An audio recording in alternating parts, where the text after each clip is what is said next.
I assume you trim them afterwards. I do a little bit, yeah. Take out all the shitty chatter. Chitter chatter. No, the chitter chatter is what this meeting's about. People can put it on, when they're doing something else at work and have a listen in. And that's kind of some of the feedback I've had from people. It's good to just have a listen for an hour. To people talking about some stuff that, might be an interesting conversation or useful for. But I'm talking about the preamble. The what have you been up to? Where have you been? But the pre-meeting. You just missed Abigail, so. Yeah. Very good. The children wandering past and waving. Nice. How are you, Sally? Did you have a good Christmas and New Year? Yeah, it was all right. How about you guys? Too hot at my house. Oh, I'm still working though, because I did have to work because students are still out of hospitals because COVID stuffed up their placements. Oh. Yes. Is that a catch-up exercise? It is. So I've got about 20 in the hospital at the moment. I've got about 5 waiting for resits, and I have another 17 who'll get another go if they pass something. And they run, so they're the other ones were supposed to finish in November. Yeah. And so when's their graduation supposed to be? End of the, it was supposed to be July this year. Yeah. When did we do our graduation? I'm trying to remember. So when I trained as a physio, we did our graduation in December.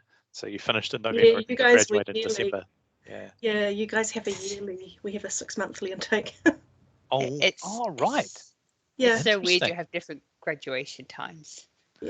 Yeah. Are you guys all good? Other than that? Yeah. Busy. Did you get a holiday? Yeah. Well, yes and no. Like all of you. kind of kept checking my phone. It's hard not to, isn't it? Waiting for something to go absolutely pear-shaped. Do you know what I mean? I had a student email me Christmas Day and wanted an answer, so I didn't. I still haven't answered him. Whoops. I hate when you start telling a story and then you realise the outcome of the story is not really where you thought you were going when you started. Well, it was a silly question, but he would know the answer if he read something.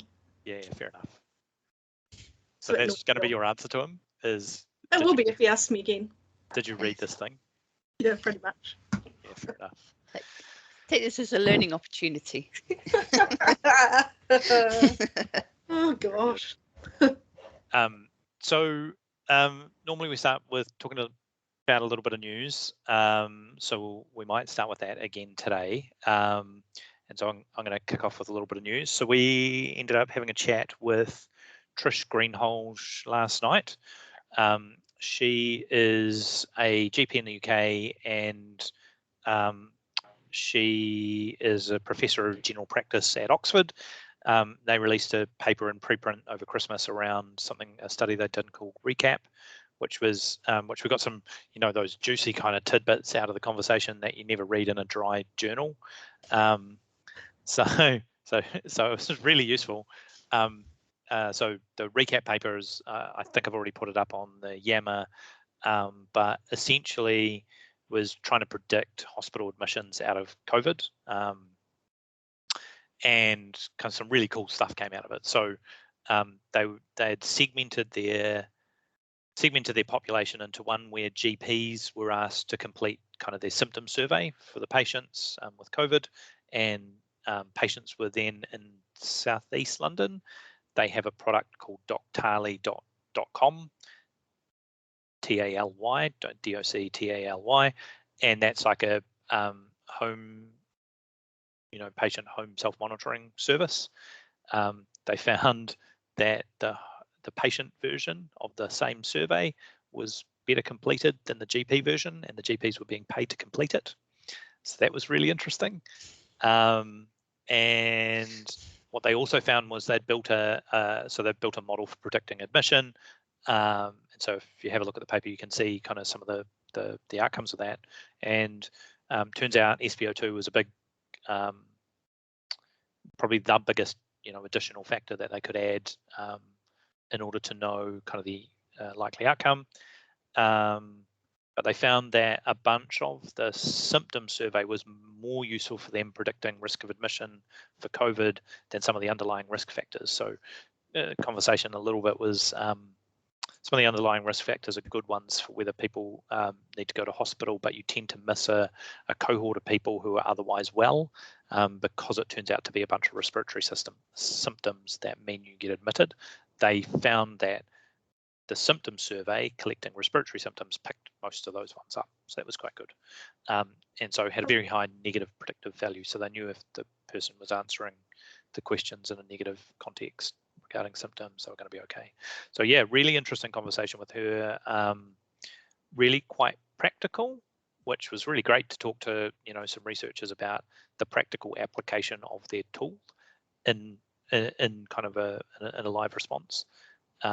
And interestingly enough, most interestingly from my perspective, I'd asked them a question, and it was something that they're going to go away and look at now, which was, did they find people that in the self-service side of things, did they find those people that didn't participate as much were more likely to be admitted or not?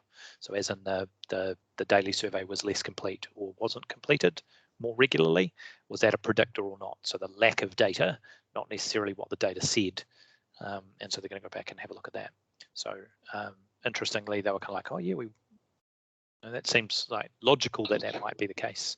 So readily admit I stole that from one of your colleagues, Sally Rima, via Nathan. So she told a story about the US where that was the case. So that's my piece of news off the top of my head. Mary, have you got any news that you wanted to share with the group? Yeah, the 2021 Oxford Insights Government AI Readiness Index, which ranks 160 countries, scoring them all out of 100 based on indicators of AI readiness, was released. So that includes government vision, technology sector size, and available data and infrastructure. New Zealand got 23rd, just had to scroll down for that one. And first off the rank was the US, followed by Singapore, and then the United Kingdom. So I've posted that one up on Yammer for now. And the second one, which I also put on Yammer, was that there's a group of nurses in a care home in the UK who have been using Microsoft's HoloLens headsets to call GPs through Teams, regardless of whether the GP's in their surgery or working remotely. So through the HoloLens, the doctor is able to communicate directly with patients and ask questions about their health, make a diagnosis, and advise the nurse of the most appropriate treatment. And all the conversations can be heard in real time with the patient. Who's wearing the HoloLens, Mary? The nurse is wearing the HoloLens and then looking at. So it's almost like the nurse becomes the arms of the doctor, maybe, like kind of. Yeah. They've done a similar thing with Google Glasses. In some of the research I found around CPR and looking at the efficacy of CPR. So they had one of the docs wearing Google Glasses, and this is going back a couple of years now, but they found that they didn't have the patient interaction. They couldn't talk directly with the patient, but they could see what was going on and run a resus using Google Glasses pretty much. Okay. It's a really interesting thing about direct observation versus kind of, when you do kind of process analysis and you're wanting to do kind of a time and motion study, you're often sitting to the side of it, or it's a third party observing it rather than kind of it being directly in the process. So yeah, interesting. I've done a little VR stuff with my students, but I haven't actually done a study. I might actually have to think about that. There you go. Maybe you'll have to buy the new headset that's coming from Apple and the one and that's coming where do I get money? Yeah. Typical university. Yes. Yeah. So very good. Interesting stuff, Mary. Has anyone else seen any news around kind of technology and health over the Christmas break, or has everyone just had a holiday and people still just coming back into it? Diana, you've got some news. I know you do. Anya, you've got news. You've seen something, or you're doing something. Yeah, I saw one that Justin or Diana might know more about as well. That in the AI space, but a young startup company out of Auckland, University of Auckland, Rosterlab, who've raised some capital from led by Matu Fund, and also QuidNet Ventures, which is a VC I hadn't heard of before in New Zealand. Raised some capital to support the development of the software applications and initial product launch for customers within the New Zealand healthcare market, and it's software that offers automatic rostering platform to a variety of high intensity sectors. And I think they'd done their first trial, well, they won an international nurse rostering competition. So interesting to see that come out of the woodwork. Come out of New Zealand and getting some. So it'd be good to know more about the value proposition and how they got that over the line. We tried to write our own about 10 years ago and it was a big flop. But hey. Yes, I've heard heaps of stories about e-rostering stuff. Heaps of stories. Start me. yeah. Justin, what were you going to say there? I was just going to pick up on Anya's point that they're coming in to talk to our CVICU ward to see whether or not we can run a pilot there, because that's quite a complex rostering environment. And the other area I suggested was our adult operating theatres, where the anaesthesia roster is notoriously complex. So if they can solve that, then we'll probably sign up pretty quick. I think junior doctors tend to be pretty hard as well. So most of that's run on the spreadsheet because it's just so tricky to manage. Yeah. So Anya, happy to loop you in, Anya, on our experience of that. Eileen, what were you going to say? Our friend Melissa, Barry ACC, reached out to me earlier in this week. They're about to open up innovation fund, looking at health pathways and delivery. She was asking some things about some of the work that I did with Sandra around the primary and community care fund, just for some ideas, but also they're doing some comms. So she's asked if we could use our channels as well to get it out to people. Yeah, what they're doing. So watch this space. The plan is $100,000 a go.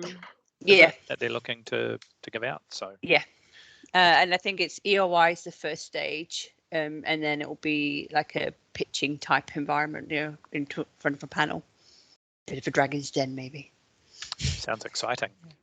I was going to say that the next, not this one, but the next Medtech Bytes newsletter will probably be featuring Rosterlab. Very good. Yeah. Very good. So you'll hear more about them. One of the trends that's coming out in the development of new technologies in the health space, is actually technologies for the health system.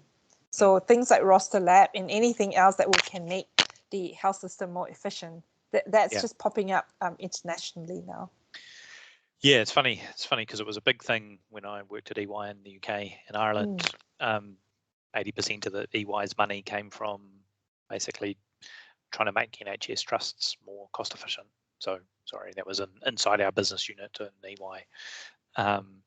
And lots of operational efficiency stuff.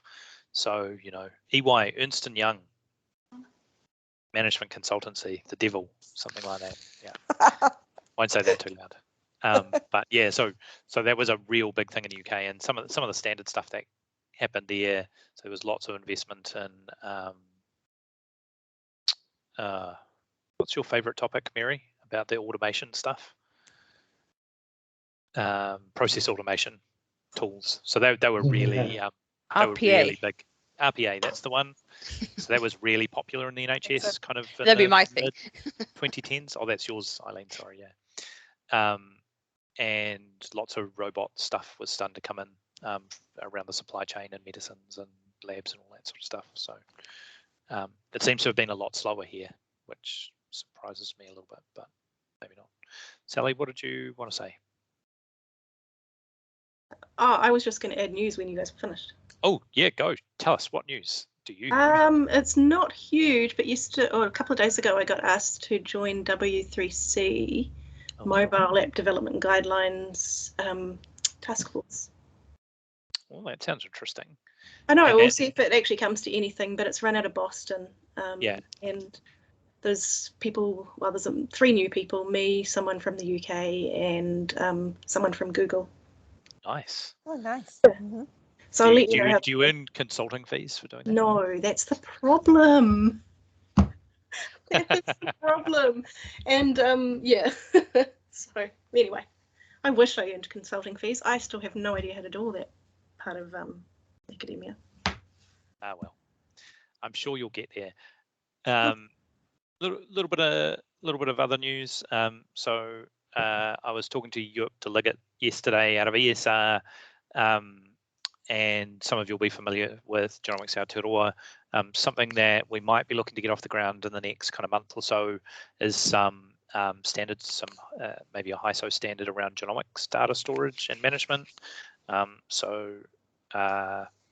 We'll, if you're interested in that, feel free to send me a message. It's going to be pretty dry, I imagine, but needs to be done because we don't have it at the moment. And I think Genomics Aotearoa is going to get into building themselves a database, and ESR is interested in whether district health boards might want to buy access to a database as a service. So you might not want to run your own, genomics or whole genome sequence repository or to do that, but you might want to use their service for stuff that gets run.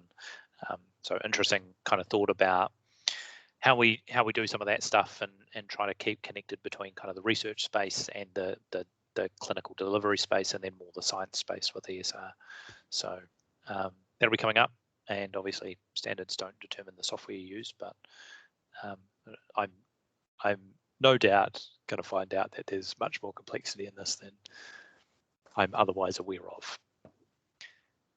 As long as it stores A's and T's and B's and G's, I think we might be C's and G's, we might be all right. Martin Fraunstein, how you doing there? Want to talk about something? Was that an accidental hand in the air? No, it wasn't an accidental hand in the air. A little bit earlier on, we were talking about the scheduling, how that pops up every now and again. It reminds me of a comment that I had seen in the Innovation Center at CDHB. It was a comment by David Mates that if we truly value the patient's time, we will remove all waste. And it's just how often scheduling comes along and we speak about waste and stuff, but very little do we hear about the wasted or the non-mention of the cost of a waiting patient. And that's something which is probably ignored, not so much ignored or sidestepped because of the difficulty in solving that little nut. Yeah, that's all I wanted to say.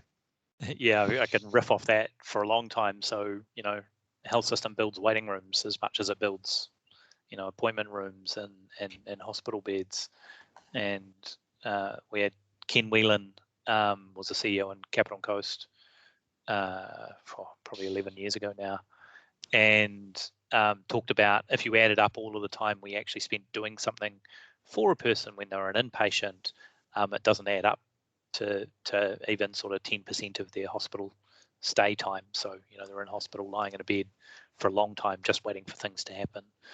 And so that's quite an interesting kind of observation that, we tend to schedule a lot of stuff around ourselves. And so leads me on to another thought, which is people talk about do not attend rates. And I think that kind of puts the blame on the patient rather than thinks about whether we should be talking about clinic attendance rates. So if your clinic attendance rate is bad, whose fault's that? Well, it's yours. But if your DNA rate is bad, whose fault's that? That's the patient's fault. So you can start to see, even in the way that we measure things, if we measure things from a patient-centered kind of perspective, we're much more likely to try and solve the problems. We did a little bit of I asked for a little bit of analysis on the vaccination program before Christmas, and you might be surprised how few appointments were issued for people outside 9 to 5. And when you look at how many people do shift work and might be around before 9 or after 5, you can see how many people have kind of had to bend their own schedules in order to try and be a part of, what is supposedly a national vaccination program. Sally, what do you reckon? I was just going to say, well, two things. You've made me think of another one now. But I was going to say a good way to actually look at the patient perspective would be looking at the impact somehow, and I don't know how yet, of Omicron and COVID. Mm-hmm. And I'm thinking, not the waiting, but we are going to be inundated. So yeah, it's actually gathering the family data would be quite interesting, and gathering how it impacts people would be interesting, because the public have absolutely no clue, really, I don't think. what's coming. Yeah. I think you're right. But I had another thought, and I've completely forgotten what it was, and it was to do with how we manage data and how we collect data on things like that. But I'll shut up and think about it a bit more. It's interesting with the 5 to 11-year-olds how limited access is to where you can get vaccinated in comparison to the adult. Oh, really? Situations. Just from my own experience, there's one place locally that I can book my daughter in for her vaccine. Out of the, I don't know, 10 places I could have gone as an adult, which is an interesting observation. I don't know if that's a supply thing or a storage thing or just a nominated thing. I think it's you have to do a special training module to be able to vaccinate children thing. Because my friends who are vaccinators have said that. So it's a workforce capacity thing. Interesting. That's what I was thinking about with the workforce capacity I was talking about before with COVID, but oh, now it's gone again. Sorry, I'm having a real brain drain day today. Something we've done, Mary did over Christmas, and we've just sent through the vaccination program, is some work on phobias and vaccination. So done a bit of analysis. There's a local application built out of Christchurch called Overcome, and they've got a bunch of clinical research and kind of preprint. So I've been privileged enough to be able to read the paper, and the improvements in outcomes are massive. So I think 86% reduction in symptoms relating to needle phobia or phobias as a consequence of undertaking the therapy. So virtual reality therapy, desensitization. So that's, got that in with the vaccine program, and we'll look to do a bit of a trial to see how that might scale. Distraction. Yeah, so they've got two apps. So they've got a distraction one, and then they've got a phobia desensitization. So like a CBT type thing, cognitive behavioral therapy thing. We should give that to my cleaner. She hyperventilates when I ask her to put a mask on. Yeah, there you go. She doesn't just wear it below her nose. No, but that pisses me off too. Those people entertain me. Oh, why are you there's wearing no a mask? point wearing one. Yeah, yeah, exactly. Seriously. Yeah, very good. Something new that we're picking up. Some of you will know that the legislation around terminations of pregnancy changed before Christmas. It's interesting because that falls within kind of a wider remit of sexual health services and contraception, and so we're about to pick up some work around access to those services, how that works at the moment, whether you can make that more accessible or provide better education to women in that context. So we'll be starting some work on that, and we're going to start with some user research. So normally that's how we should be starting our work, and it's kind of it was an interesting conversation with the team yesterday, because we ended up it's really easy to jump to answers, and I said, well, I think there's a bunch of reasons that a woman might choose to have a termination, not just as a choice, and so I think we should be really careful about how we go about doing this user research.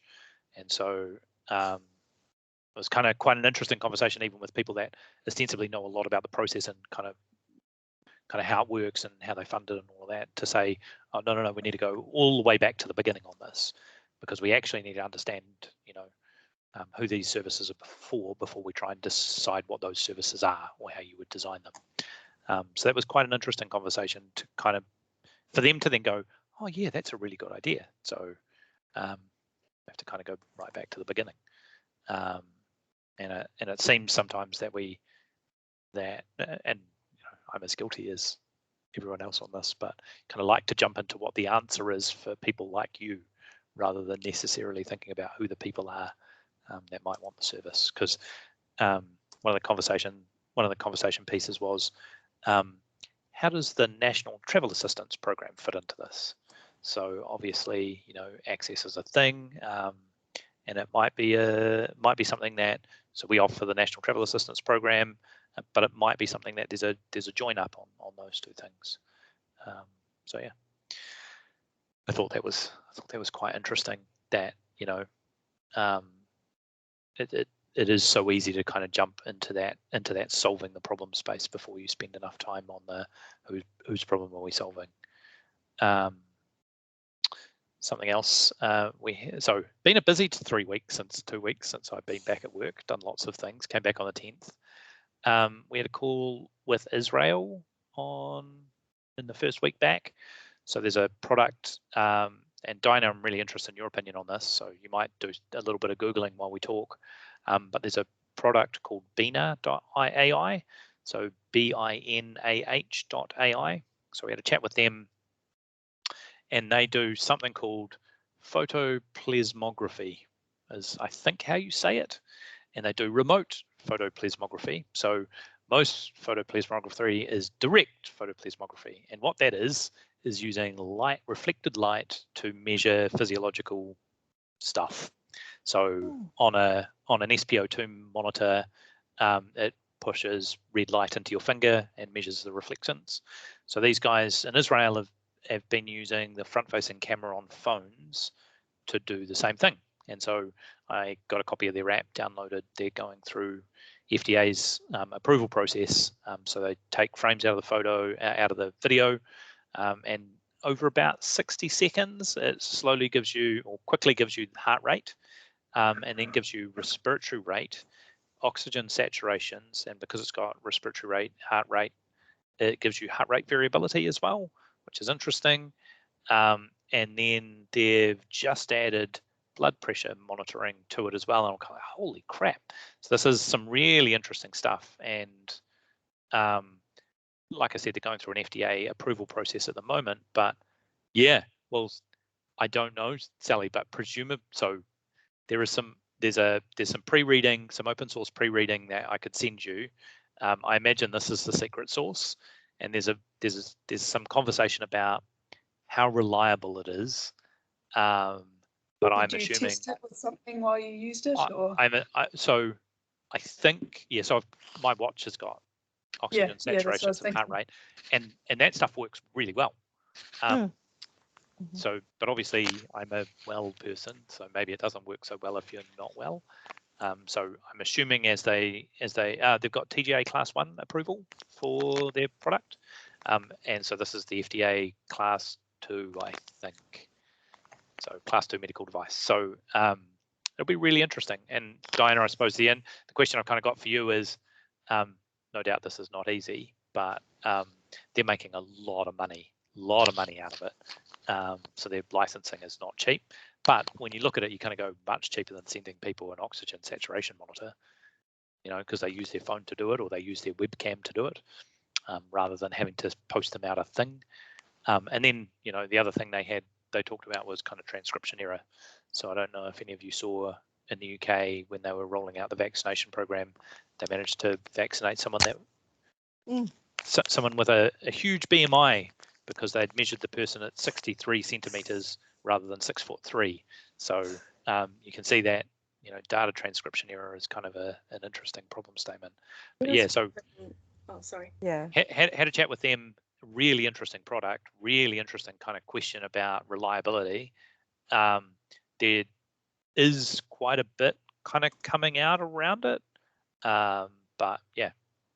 So I was going to say, John, Singapore, there was a company in Singapore I found last year that did exactly the same thing as Binah.ai, and I think they've got FDA approval now. The other thing is the Aura rings have got that as well. So the 3rd generation Aura rings will have SpO2 and blood pressure.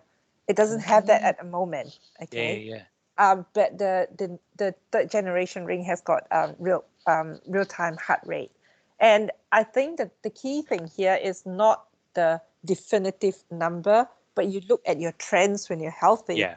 And if something's dropping, you know that something's not right, you know? Yeah, that was kind of the observation from Trish last night. So I mentioned earlier the conversation with UK and SpO2 being a really important measure. She said, you know, if it's 98 or 99 today and then 92 or 91 tomorrow, that's the problem. Not so much the ultimate, whether it's 98 or 99. Do you know what I mean? It's So, I mean, I was going to say that with the Aura ring, what was interesting is that it measures temperature fluctuation when you sleep, and also heart rate when you sleep.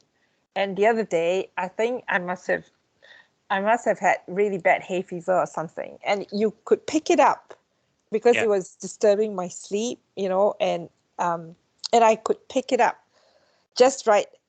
There was a change and you had to go back and figure it out. But when I got my booster shot and 24 hours later, as I was actually getting this, you know, slight symptoms of I'm not sure what, you could actually pick that up as well. So it was really interesting. Again, it's the trends. Yeah, totally. I don't know, Richard, if you've got an opinion on photoplasmography. I assume you do. I'm listening in the background and going, this is awesome, because I've got a real interest in mobile devices. I think mobile, we've all got in our phone. Our pockets today have GPUs on these days, so we can take a TensorFlow model and compress it to TensorFlow Lite and run real-time image processing and video analytics. It's not just about putting silly bunny ears on it and enjoying the kind of silly filters that Facebook and all those kind of Instagram things give you.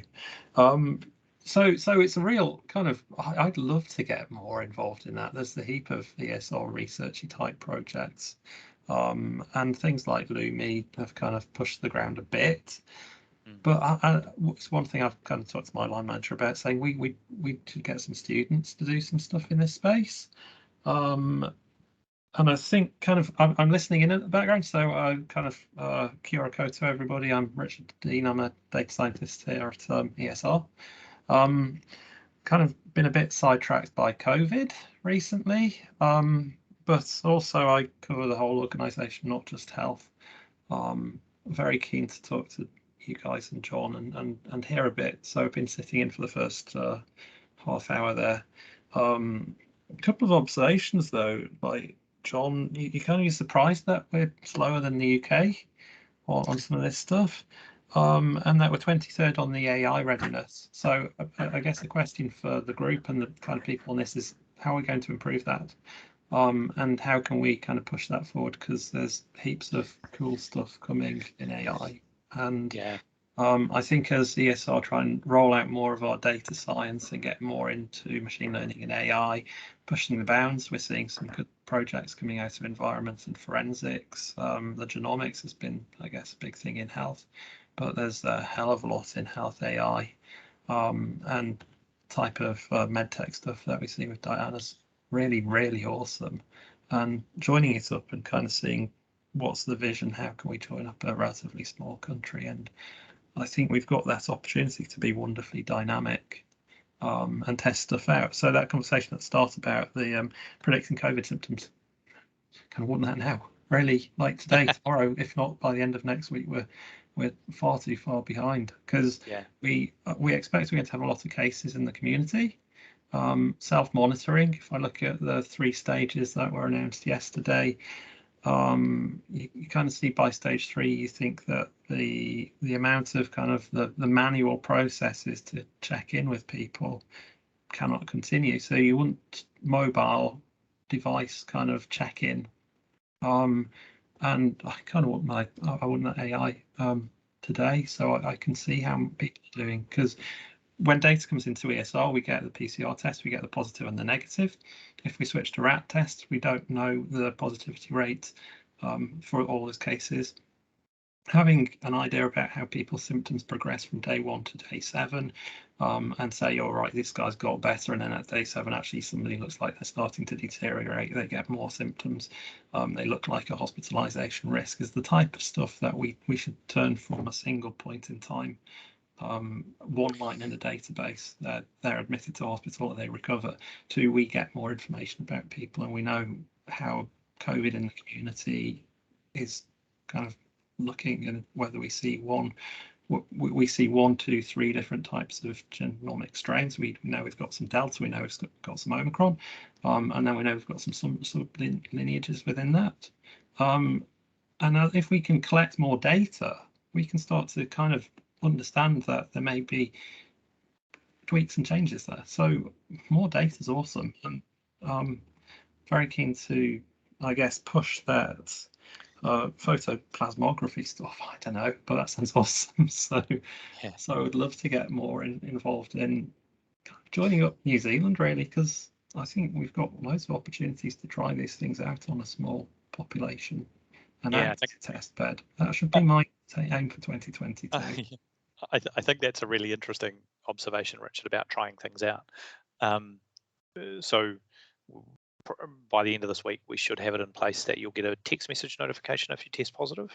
So that conversation, so technically that's been possible now for about 18 months, and it's taken that long to kind of get the clinical people in charge of whether or not we tell you via text message or whether we have to ring you to tell you it's an acceptable thing. And they're kind of, and we're like, well, the amount of time you're spending on just making that phone call, you could be using over here doing, supporting people that are positive, if they've got symptoms. So we've finally agreed that we should be turning on the positive test results, but it's taken 18 months, and so we're starting to. Do you know what I mean? So the thought, there's a whole lot of fear, uncertainty, and doubt in some of this stuff where, clinicians are the last people to want to give up stuff because they see risk in it. And I think Omicron is probably finally getting clinical people to the point where they realize there's too much work for them to do.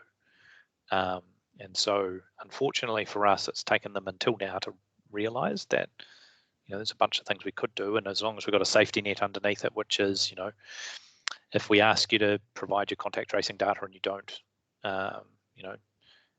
we should follow you up. Or if we ask you to do, your daily symptom survey and you don't, or it's getting worse, we should follow you up. It's about having those kind of safety nets that sit underneath all of these things, not assuming that people need to do all of these things necessarily. Use the people to do the hard stuff, not use the people to do all the easy stuff. So I totally agree, Richard. There's a big opportunity. I think it's funny. I just came from a call with MB, and we were talking about some research we're going to pick up in the new year with AWS on machine vision for mammography, and we parked that in 2019 until we did some social license research. Turns out that came back quite positive, so women would quite like better access to mammography or breast screening, because we can't expand it at the moment because we don't have enough radiologists to do the reads. And so we're going to work with AWS to look at whether we can do start that this year. Peter's involved with that. We want to talk to a group that's involved with cervical screening. So there's a national kaitiaki group for cervical screening, and that kind of represents Māori women, I think, Peter, and Pacific women maybe as well. And their job is to kind of act as the guardians of cervical screening data. But why wouldn't they give us a good opinion on using data in this context? And long story short, the problem has been access to the data. So getting access to the data in order to be able to do this type of thing, we've got a situation where either we use data when we shouldn't, and so people lose trust in us, or we don't use data when we should. And and while those kind of are at both ends of the spectrum, I wonder how much those two problem statements kind of get in the way of us trying to make things better. And arguably, that's, you know, there's a little bit of that's the reason the ethics process exists. But yeah, totally agree. Totally agree. We should be trying to use the data we have more. How do we do that in a way which maintains and builds trust in what we're using the data for, I think, is the critical thing. So a great example on the mammography, and linking into Maori and Pacific communities, then I think we've got a PhD student working with us looking at kind of tailoring the AI algorithms for our Maori Pacific community, looking at heart 3D scans. Oh yeah. And they're kind of typically trained on Westerners. So kind of applying that, the algorithm doesn't necessarily work as well for Maori, and that should just kind of be part of what we do. And it applies to every time I go and see anybody who's a kind of radiographer or anything. So definitely, that's a really neat project to link up to. Very cool. Very cool. And is that in collaboration with the team in Auckland? There's a startup in Auckland doing stuff in this space. I think it's no, it's down here in Wellington, so with City Hospital, I think, and it's not. Mary or Eileen, do you remember the name of the company in Auckland that was doing that startup in Auckland that was doing this? If Dinah was here, she would have remembered. So and we hadn't heard from them for a year or so about what they were working on. Patrick Ladding's a part of it. I'm sure you can Google while we carry on talking. Specifically on AI. Or radiology, or both. No. It was transesophageal echo, I guess, is what the term is. HeartLab. HeartLab. Sonography. Oh, yeah, that's Auckland. Yeah, it's out of Dye space. Yeah. So there might be some people, Richard, that you want to talk to in Auckland, and I think it's Patrick Ladding that's involved with that, because they're doing similar type work. So might be an opportunity to collaborate. So try and make contact. Cool. Very good. Patrick would be a good place to start, says Justin. So there you go.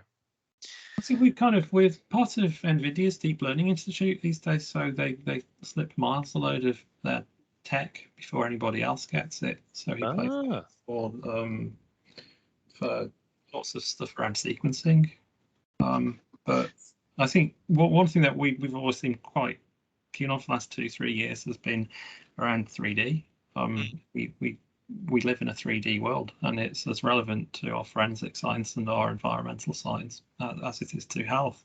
But certainly translating a lot of AI algorithms are still based on analysing a 2D image. So it's a real core part of future research interest for us. Which kind of, I'll pivot the conversation a little bit because I'm a little bit interested in when you said that. So I've been following kind of Tesla's self-driving AI model, and they went from something that performed not great to something that's changed a lot. So you can interestingly, so I've been following it reasonably closely because I'm kind of interested in how good it is. And you can't access it here, so it's not like I can go and sit in someone's car and watch it happen. There was a tweet, so I think they're on version 10.8 and version 11's coming. They use a lot of NVIDIA hardware, I think, as GPUs in their cars, but they were showing it shows now on the screen in the car when it's running kind of all of the things it sees, and that's obviously in a 3D context, but it's just using video, not using what is it? The laser disc. It's not using lasers. It's just using the video. Sorry, what was that? LiDAR. LiDAR. Yeah. So it's not using LiDAR. It's just using video. But there was a really interesting comment in about 10.8. Elon Musk kind of tweeted it and said, because you watch the video and some of the things appear and disappear, and it was interesting because there's kind of a Bayesian kind of processing step that you could add to it, which is if the car is there, it moves a meter and the car disappears and then the car appears again, it's highly likely there's like a continuity problem in the model. And so he kind of responded on that. Yeah, we're working on that. And so there'll be less flickering and more continuity of the objects that get detected. And you're kind of like, so not only are they detecting 3D things and their position and their movement out of multiple cameras, so not out of LiDAR, measuring distance and measuring the size of the objects, they're then having to presumably produce a different model which evaluates the continued existence or persistence of some of the objects that they find. Like, I don't know if anyone's watched any videos of the process. There's heaps of them now on YouTube, but just the quality of it is just starting to blow me away. And maybe 12 months ago, it was terrible. And so it's interesting. I don't know what they've changed, but it seems like maybe they've changed some fundamentals about how they were trying to generate a model in the back end. So yeah, I don't know. It's just an interesting question. I don't know, Richard, if you've been following that at all. Is that something you have an interest in? That's a good question. What's changed in the last 12 months to make it suddenly blow you away? So much better. So much better. Yeah. Research question, go back and find out. But yeah, no, things are moving quite quickly in that space. I think we've seen for a few years those kind of self-drive cars are kind of the big low-hanging fruit with a lot of cash sloshing around. So everybody's piled in on that bit. But there's a big 3D world out there beyond. Yeah. The interesting thing to me is, and I miss this because I'd forgotten about it. They can't roll it out to Canada yet at the moment because the road rules are slightly different. So they've got a model which is where are the objects. They've then got a model which is how do you model persistence. They've then got a rule set which is how do you position the car and use the car in the context of those other two models. So that's a really interesting thing because so basically they've got three things working together, three different systems working together to produce a reliable outcome. So it's not even just the accuracy of each of the individual models, it's the interaction of those models on a second by second basis in order to then continue to give you the output throughout the drive. It seems, yeah, and it's funny to me because it did seem like a big change in terms of, if you watch something from 2020 or late 2019, then you watch something in the last sort of 2 or 3 months, it's very different. And when you kind of read between the lines a little bit on the stuff that kind of Elon Musk has been, commenting on as it goes, it seems like they have had a bit of a realization that the model they were using wasn't going to give them the results, or the methods they were using wasn't going to give them the results they wanted.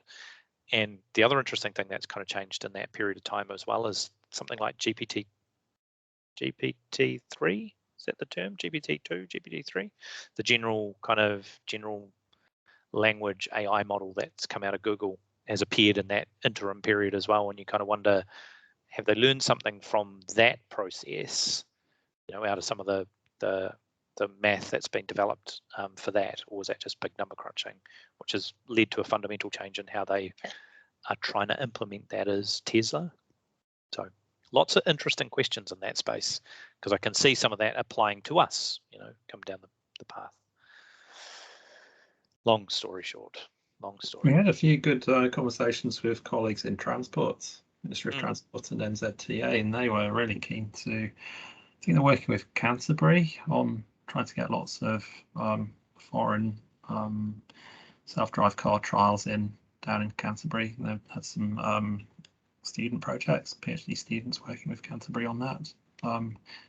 Certainly, it's probably a couple of years ago since COVID took over, but before that, they were finding some really interesting stuff, like some of those AI algorithms trained in the States just couldn't deal with New Zealand widths of the road and traffic signs. So they're finding just that bizarrely complicated and a bit of something that was putting a bit of a barrier between bringing international companies into trial, because all road signs are different and stuff and all the basics.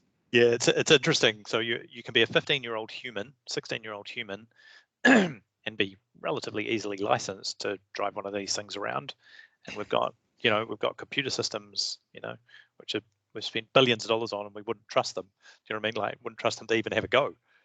So it's kind of an interesting thing about how there was a paper published recently, or an article I read recently, about how continuity in the human brain works separately to how AI models are trained. So AI models, this is a difference between a generalized AI versus a specialist AI, where the better you train it for a specific problem, the worse the model becomes for general problems. So it's kind of that interesting thing where you kind of on this continuum of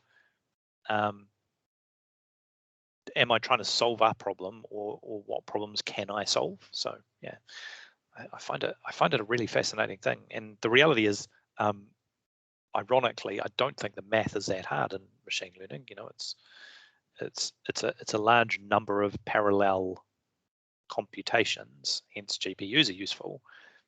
But the statistics that underlie it aren't that sophisticated, as far as I'm aware, in terms of, you know, the calculus or the statistical methods that are used to develop the probability models. So cool, very good. What else did we want to talk about? We've got about 10 minutes left. Anya, you and I are going to have a bit of a chat about, hopefully about that project that you emailed me about. Was that today or yesterday? So we can do that in the next. I am going to come down in February, Anya. So on the right. Okay. On the 14th, so I'll be there for 2 days. So we'll spend a few hours on it when I come down. So Anya's got a project, and she wants to frame up an economic analysis for it. And so if we go back to kind of that rostering question, you've got this interesting thing in an economic analysis about. So we can do costs relatively easily, so everyone understands what costs are, but benefits are kind of interesting. And so I normally, when I think about this, start from the triple aim. So, you know, how do the benefits reflect on the person? So, you know, did we save them time? Did we improve their outcomes? So is there an efficiency or a non-efficiency benefit? So did they live longer? Did they have more quality adjusted life years? So was their quality of life improved? So that's kind of for the person. You then have a system benefit, which might be the things we use to deliver the service are cheaper, so we've got an efficiency benefit there, or it used less of somebody's time in the process, so there's benefits in that. So it used to take me 20 minutes to do this thing, it now takes me 10 minutes. And so how many times do you do it? I do it 100 times a day, so that means we've saved 1,000 minutes. So there's a value to those minutes. And then the third bit, which is a really tricky one to sometimes measure, is, and the term in an economic context is opportunity cost, which is a little bit about, you know, if you think about what is largely not a real effect, but we've talked about it quite a bit in the vaccination program, in terms of everybody together creates a herd immunity. So herd immunity is not technically a thing you can see, but it's an effect on a population that is positive. So if you can imagine, and is not necessarily attributable to a person, it's attributable to a population. So herd immunity, you can't measure herd immunity or benefit of herd immunity on a person, you can only measure it on a population. So there's potentially measures in that context around that.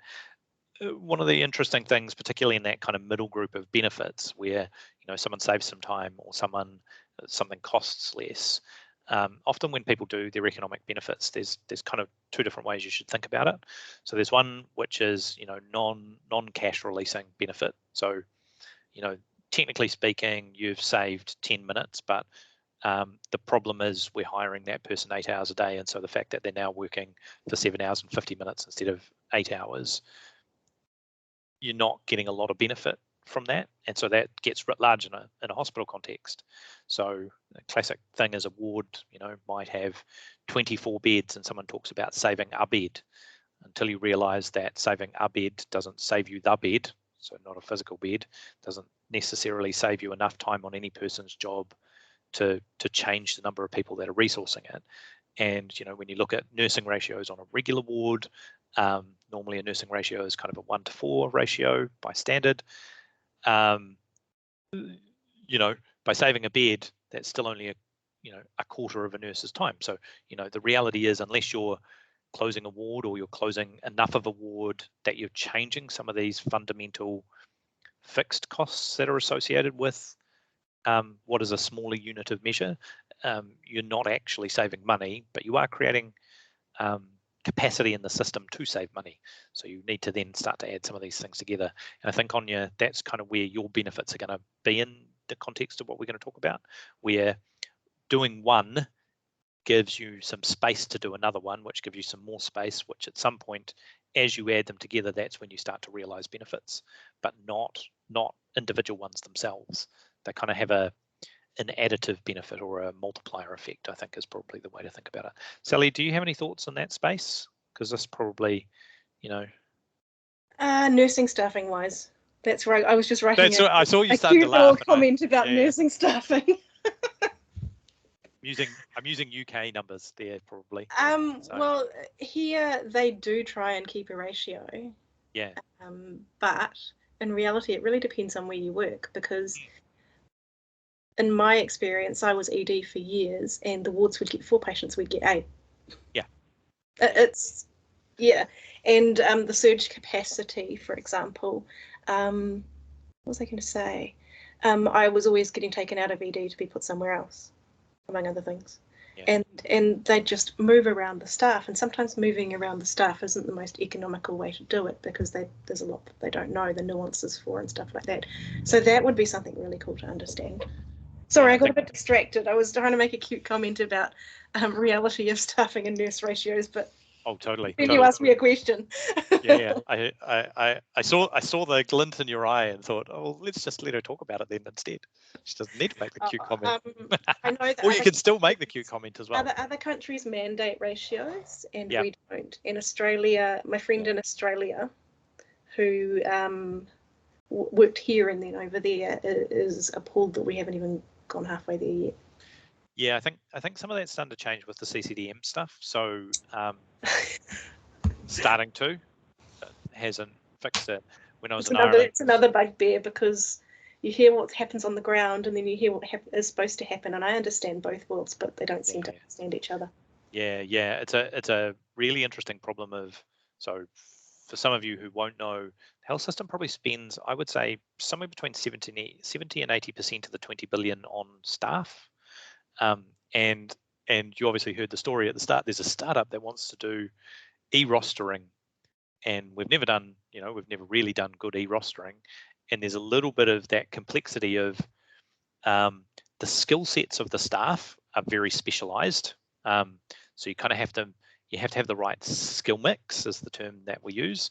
But then you also have the acuity of the patients, which I think, Sally, you were kind of pointing out as well.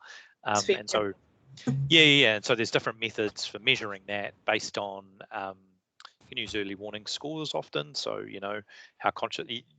So and they fudge them. Yeah. They and them. The man does it. The man keeps us down. In Ireland, they often did nursing hours per patient day, so they had a method of doing calculations that in the health service executive, which they used for doing kind of modelling of nursing ratios. So suffice to say, nothing is going to be 100%, but trying to be a bit more accurate about it, I think, has some value, because come down to it, at the end of the day, there is, to Diana's point, there is a lot of opportunity, I think, for us to spend our time more wisely in the health system, if we can, and if we do that, we could be, changing how much things cost, radically. So out of the booking system for vaccine, I've seen the numbers. It cost us something like 50 cents to book it using the online booking system, and $25 or something like that to book using the phone service. Oh, sorry.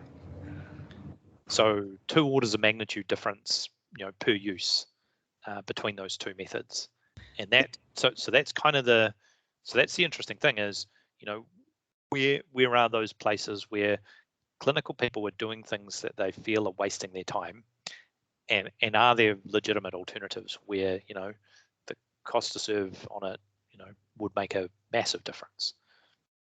Interesting They're doing the question. same in universities as well. They're trying to make a workload tool which will tell us all sorts of things, but the nuances there. They've tried 3 iterations of it that I know of at the moment in the last year, and the nuances of even COVID has had a humongous impact on the pastoral care that we end up doing. And it's not taken into account. What gets taken into account is when you're in front of the students. Well, now you're online, that doesn't get taken into account because they draw the data from the timetabling system for rooms. Right. So there's all sorts of oddities there as well. It's following you along a little bit, in the sense that, you know, at some point they'll start. So in the ministry, we've got a tool that measures how long you've been working, and do you need a break? So maybe the ministry is going to go down that path. That's quite cool. Well, Genomics, I hate it. So.